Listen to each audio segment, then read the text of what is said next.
Have you ever wondered how to find true inner peace amidst the daily chaos? Buddhism offers us millennial teachings that guide us toward acceptance and detachment, showing us that what is meant for us will come at the right time. Through stories and parables, we will learn to let go of what doesn't belong to us and embrace with serenity what life offers. We will discover that detachment doesn't mean indifference, but a profound freedom that allows us to fully live in. Join us on this journey of self-discovery and personal transformation, where together we'll explore how to apply these teachings in our daily lives to achieve a fuller, more conscious existence. The art of detachment, freeing the soul. Once upon a time, a monk was carrying a porcelain cup his master had gifted him. He cherished it deeply, admired it, and kept it by his side at all times. One day, the cup fell to the floor and shattered into 1,000 pieces. The monk felt an emptiness in his chest, but his master calmly said, "That cup was already broken from the beginning." Detachment is not indifference or resignation. It's understanding that nothing in this world is permanent. How many times do we cling to things, people, or situations, fearing to lose them? We hold on to relationships that no longer serve us, expectations that only bring frustration, and memories that keep us chained. We believe that if we let go, we lose. But in truth, letting go sets us free. Buddhism teaches us that suffering arises from attachment. We cling because we seek security in a constantly changing world. But true security is not found in the external world, but in our ability to accept impermanence. When we understand this, we stop seeing loss as tragic and start living with lightness. Think of it this way. The river doesn't cling to the water that flows. It simply follows its course. We too can learn to flow with life rather than resist its changes. How many times has life taken something away from us only to give us something better later? But in the moment, blinded by fear and anxiety, we fail to see it. Practicing detachment doesn't mean giving up what we love. It means loving without possession, without dependence. It's enjoying what we have, knowing that at some point it might change. And when that change comes, we will be at peace. Detachment is a key that opens the door to acceptance, the next step on this path. Because once we learn to let go, we need to learn to embrace what life brings us without resistance or struggle. Radical acceptance, embracing reality as it is. One day a disciple approached his master and said, "Master, I suffer because life is not how I want it to be." The master smiled and replied, "You suffer because you resist what is. Life is not here to please you. It is here to teach you." Acceptance does not mean resignation or giving up. It means seeing reality clearly without filters or self-deception. But why is it so difficult for us to accept what happens? Because our mind creates stories about how things should be. We believe that if we fight hard enough, everything will fit into place. But life doesn't work like that. Imagine you're at the beach and you see a massive wave coming toward you. You can try to stop it, curse it, resist it, or you can dive into it and let it carry you. The wave isn't going to disappear just because you don't like it. The same goes for the situations we cannot control. Resisting only creates more suffering. Accepting life as it is does not mean we should resign ourselves to what hurts us or harms us. It doesn't mean we stop fighting for what we want. It simply means recognizing what is without denying it or dramatizing it. Once we accept, we can decide more clearly what action to take. Think about the story of the archer. An expert archer can precisely calculate the trajectory of his arrow, but there are factors beyond his control. The wind, the humidity, the movement of the target. He can lament and become frustrated, or he can adjust his aim, adapt, and shoot again. In life, many things are out of our control. Acceptance allows us to focus on what we can do. Sometimes we resist reality because we feel that acceptance means losing. But the opposite is true. Acceptance gives us power. It frees us from the weight of pointless struggle. It allows us to let go of what we cannot change and focus on what is within our grasp. The secret is in changing the question. Instead of asking, "Why is this happening to me?" we can ask, "What is this teaching me?" This simple shift in perspective changes everything. It allows us to find learning in what once seemed like only suffering. Acceptance also means embracing ourselves with our light and our shadows. Often our greatest struggle is with ourselves, our mistakes, our imperfections, our past decisions. But punishing ourselves doesn't help. It is only when we accept ourselves that we can truly transform. The monk who broke his cup understood that everything was meant to be as it was, and in that understanding he found peace. We too can do the same. When we stop resisting what is inevitable, we find deep tranquility. And it is in that tranquility where trust is born. Trust that what is meant for us will come, and what is not will go. In the next chapter, we will explore Buddhist stories that help us understand how life always gives us what we need even when we don't understand it at the time. Buddhist stories about fate and trust in life. An old monk lived in a remote village. One day, a beautiful wild horse appeared in his garden. The villagers, amazed, said, "What luck you have! A horse like this is a great treasure." The monk calmly responded, "Luck or misfortune, who knows?" Soon after, the monk's son tried to tame the horse but fell and broke his leg. The villagers exclaimed, "What misfortune! Now your son can't work."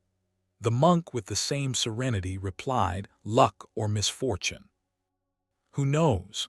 Weeks later, a war broke out and all the young men in the village were drafted except for the monk's son, who couldn't go because of his injury.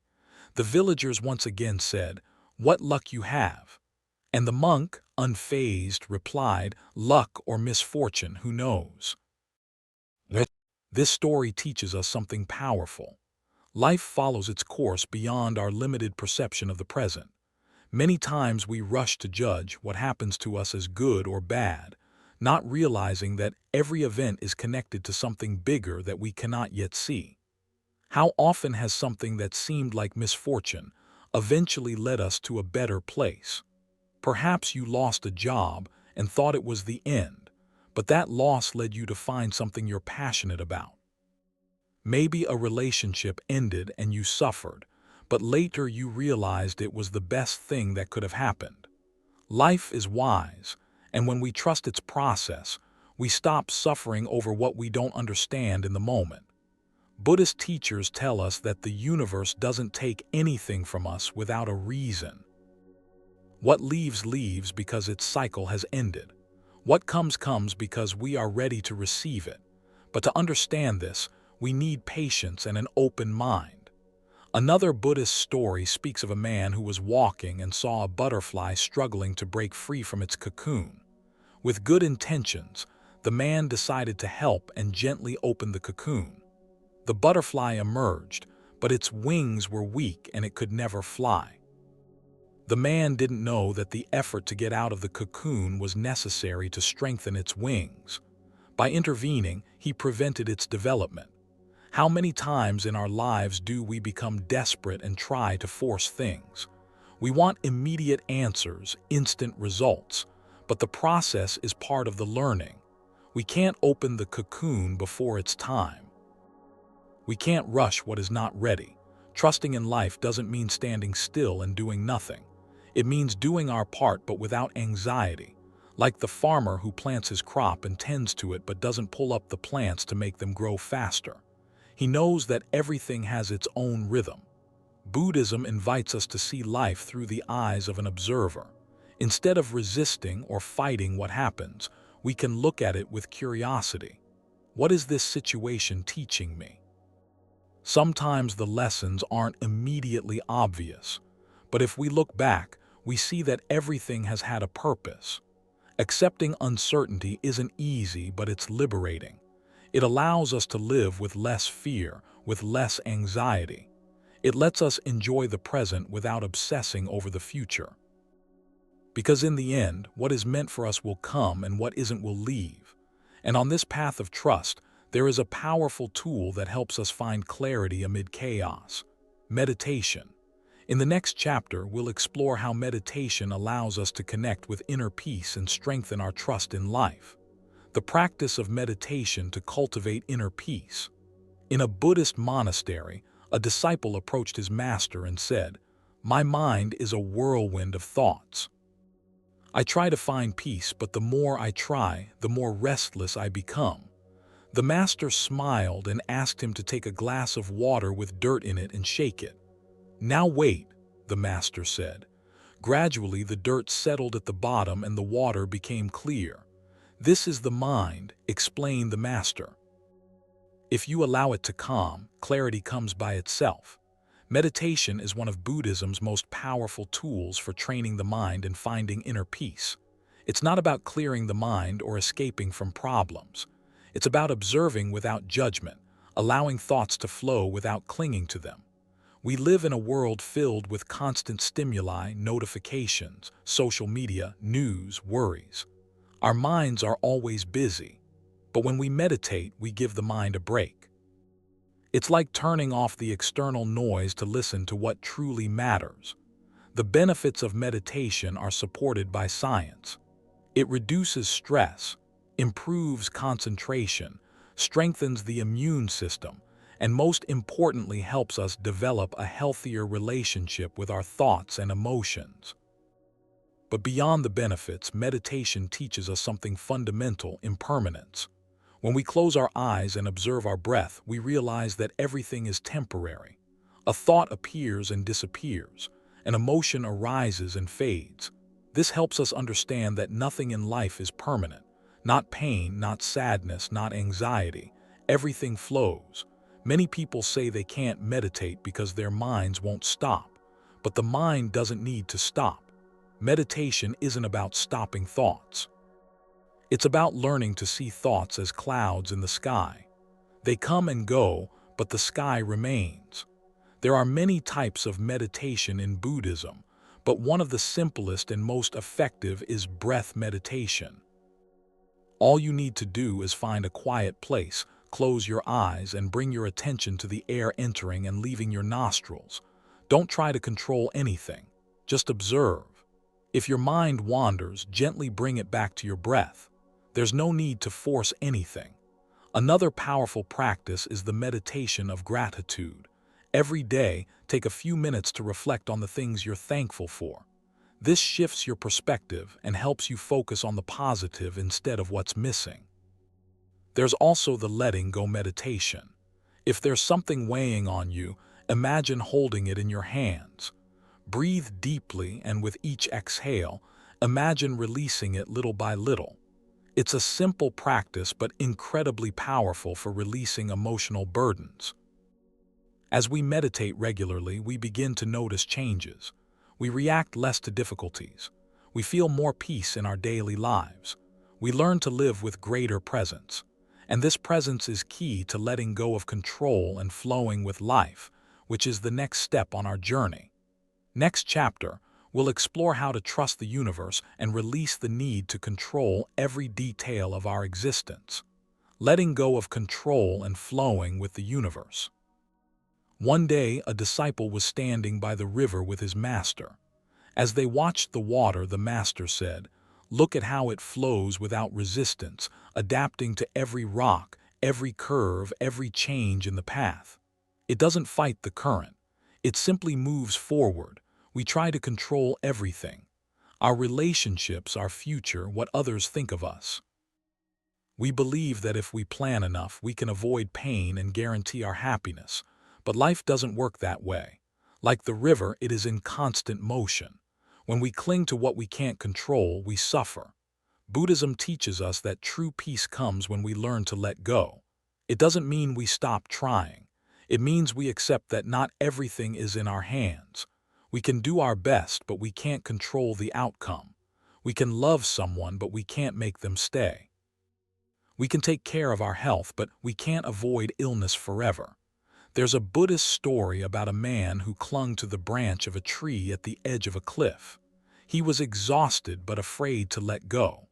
What he didn't know was that right below him there was solid ground. If he had let go, he would have landed safely. But his fear kept him trapped. This is how many of us live. We cling to jobs that don't make us happy, to relationships that no longer serve us, to expectations that only frustrate us. We're afraid to let go because we think we'll fall. But in reality, letting go is often what saves us. But how do we learn to let go of control? First, by accepting that uncertainty is a part of life. There are no absolute guarantees. The problem isn't the uncertainty, it's our resistance to it. Instead of viewing the future with fear, we can view it with curiosity. What opportunities will life bring me? It also helps to remember that many times what we think is a problem is actually a doorway. There are people who lost their jobs and found their true calling. Relationships that ended only to make room for something better. Everything is connected in ways we can't always see in the moment. Another way to practice detachment is to stop identifying with the outcomes.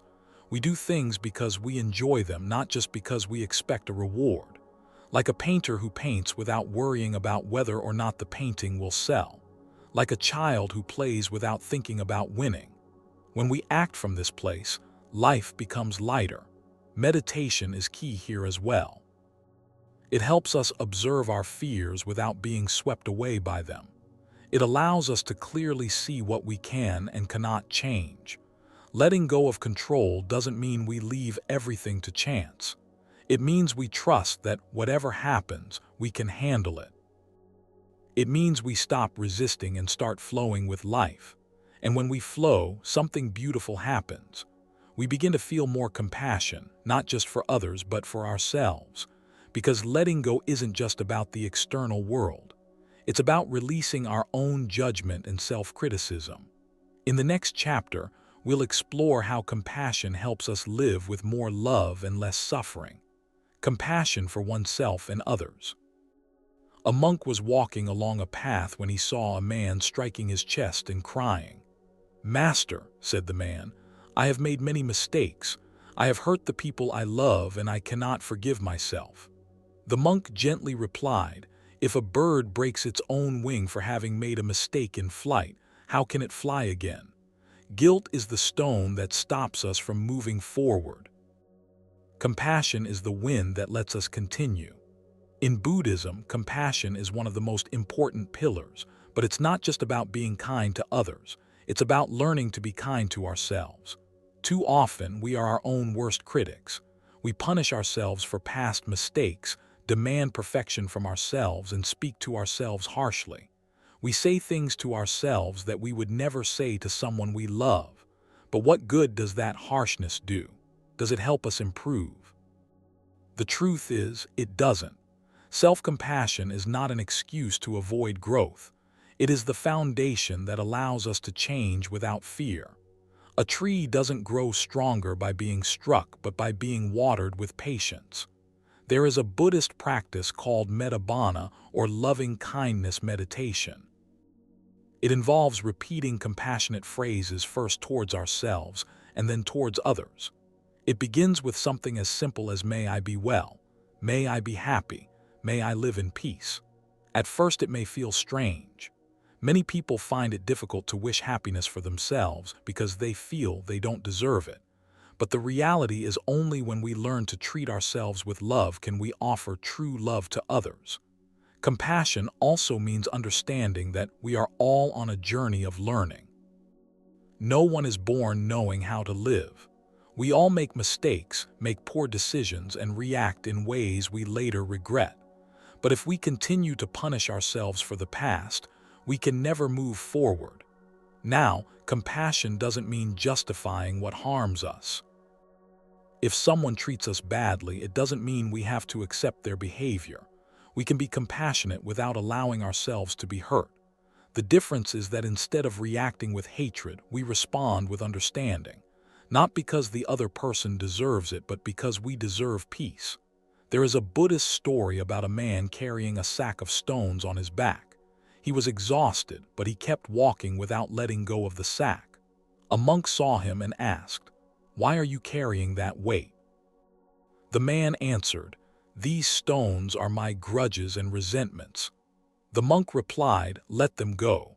You don't need to carry them to continue on your path. This is how many of us live, holding on to anger, resentment, and the wounds of the past. We think that by holding on to grudges, we punish the person who hurt us. But in reality, we only punish ourselves. Letting go of resentment doesn't mean forgetting, but freeing ourselves from the weight that prevents us from moving forward. A Buddhist master once said, "If you hold a burning coal with the intention of throwing it at someone, you are the one who gets burned first." Anger and hatred destroy us more than they ever affect the person we direct them towards.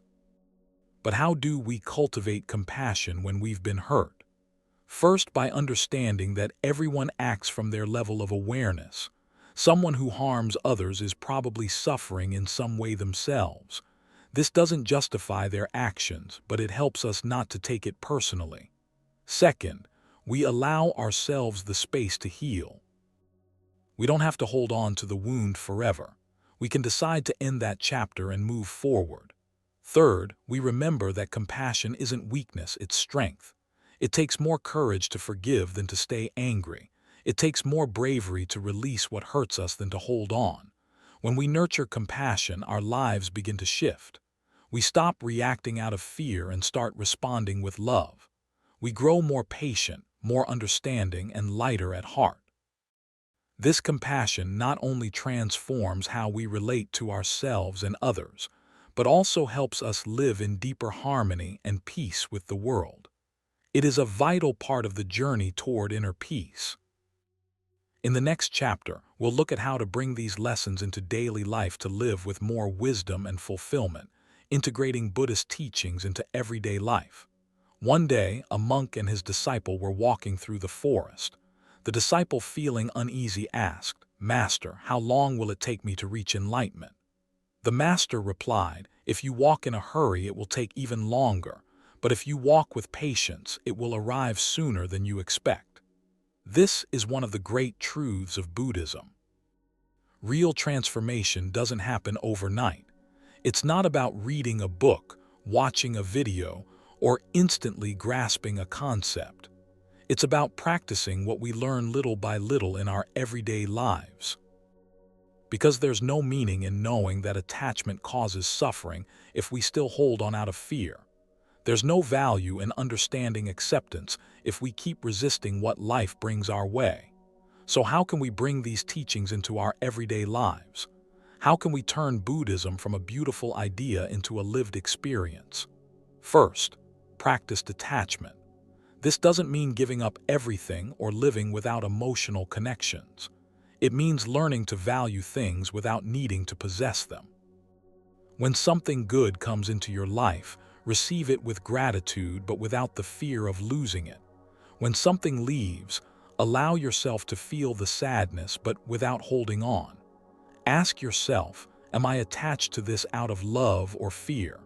The answer will tell you whether it's time to let go. Second, practice radical acceptance. Begin each day by asking, what can I accept today?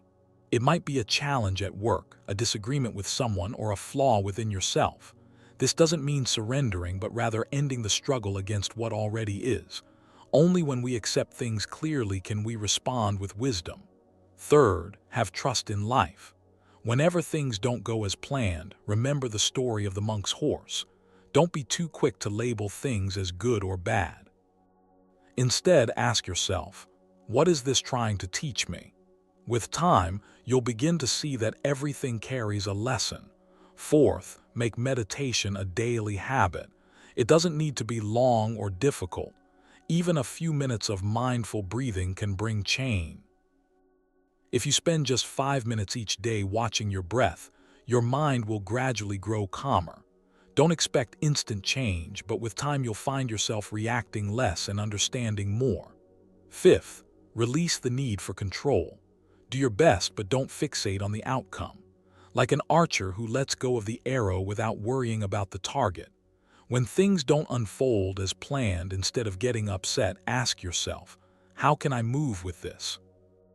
Remember, the most beautiful moments in life often aren't planned.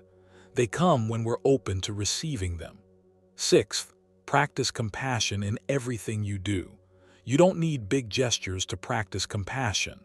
A small act of kindness, a few words of encouragement, or even a smile can brighten someone's day. Most importantly, be gentle with yourself. Instead of blaming yourself for every mistake, speak to yourself as you would to a dear friend. Life is a journey that's always changing. Don't expect to reach a state of perfect enlightenment. It's not about getting to a final destination, but about walking each step with awareness. Some days you might forget these teachings and react with fear, attachment, or frustration. And that's all right. Growth is never a straight path. What matters most is returning to these principles again and again. Buddhism isn't just a theory, it's a practice. The best way to truly live it is to experience it fully. Make mistakes, learn, and keep going. Each day gives us a new opportunity to apply these teachings to let go a little more, trust a little more, and live with deeper peace. If this video has brought you value, subscribe to the channel to continue exploring these life-changing lessons. Share in the comments which teachings spoke to you the most. And if you've ever had a moment when life reminded you that everything unfolds at the right time, we'd love to hear from you. See you in the next video.